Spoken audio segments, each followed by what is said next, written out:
মায়ের মরদেহ আটকে রেখে ছেলেকে কান ধরে ওঠবস করানোর একটি ভিডিও সম্প্রতি ভাইরাল হয়েছে। ঘটনাটি ঘটেছে রংপুর মেডিকেল কলেজ হাসপাতালে। সামাজিক যোগাযোগ মাধ্যমে যা ব্যাপক বিতর্কের জন্ম দিয়েছে। ঠিক কী কারণে ছেলেটির সাথে এমন আচরণ করেছেন চিকিৎসকরা, এ নিয়ে প্রশ্ন তুলেছেন নেটিজেনরা।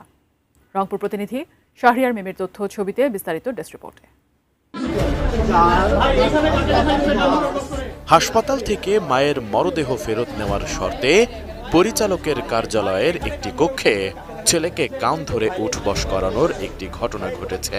রংপুর মেডিকেল কলেজ হাসপাতালের কার্ডিওলজি বিভাগে এক নারীর মৃত্যু ঘিরে রোগীর স্বজন ও চিকিৎসকদের পাল্টাপাল্টি অভিযোগ পাওয়া গেছে।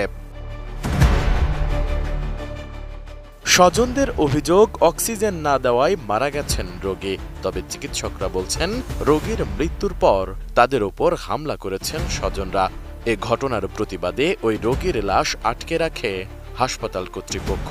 পাশাপাশি প্রায় 2 ঘন্টা জরুরি বিভাগের কার্যক্রম বন্ধ রাখা হয়। পরে মৃত নারীর ছেলে রিফাত হোসেনকে বাসা থেকে ডেকে এনে কান ধরে উঠবস করানো হয়। এরপর মায়ের লাশ ফেরত দেন চিকিৎসকরা। ভিডিওটি সামাজিক যোগাযোগ মাধ্যম ফেসবুকে ছড়িয়ে পড়লে শুরু হয় সমালোচনা। স্বজনরা জানান, শুক্রবার দিবাগত রাত 2:30টার দিকে রংপুর নগরীর নিউ জুম্মপাড়া মহল্লার মাহবুব রহমানের স্ত্রী নূরজাহান বেগম হঠাৎ অসুস্থ হয়ে পড়লে তার ছেলে রিফাত তাকে রংপুর মেডিকেল কলেজ হাসপাতালে নিয়ে যান। সেখানে চিকিৎসকদের কাছে রোগীকে অক্সিজেন দেওয়ার অনুরোধ করলে আগে ভর্তি প্রক্রিয়া সম্পন্ন করার পরামর্শ দেওয়া হয়।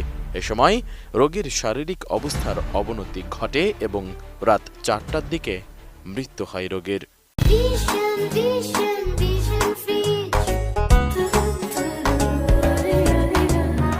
আসছি মাকে ছুটে দেখার জন্য লাশ নিতে, সে লাশ এ পর্যন্ত আমাদেরকে দেখতে দিচ্ছে না, আবার দিচ্ছেও না।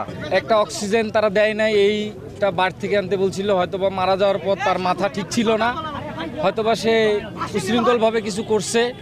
এই কারণে আমরা তার কাছে সর্বপ্রথম ক্ষমা দৃষ্টিতে তাদের কাছে এসে বলছি, ক্ষমা চাইছি। একটা ছেলের চোখের সামনে যদি মা মারা যায় ছটফট করিয়ে অক্সিজেনের অভাবে, টাকা চাইছে, টাকাও বেলে দিয়েছে, তারপরে মনে হন যে ধাক্কি হয়েছে না হয়েছে সেটা তো আমরা বলতে পারবো না, ঠিক আছে। এখন ওই মুহূর্তে হয়তো তার ছোট ছেলে একটু ধাক্কি করছে, এই জন্যে মনে হন যে লাশটা আর দিতেছে না। চিকিৎসকদের অভিযোগ, রোগীর মৃত্যুর পর ক্ষুব্ধ স্বজনরা হামলা করেন। এ ঘটনার পর লাশ মর্গে রাখা হয়।